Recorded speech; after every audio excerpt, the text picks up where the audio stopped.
dibagikan kepada warga kami yang korban kebakaran. Tentunya di hari yang mulia ini, di hari tasik ini, bulan tasik ini, kita harus berbagi sehingga mereka nggak merasakan ada di penampungan. Tetap aktivitas mereka sebelum kebakaran, tetap mereka merasakan.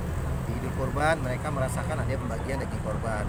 Di Idul Fitri adanya perayaan dan sebagainya. Gitu.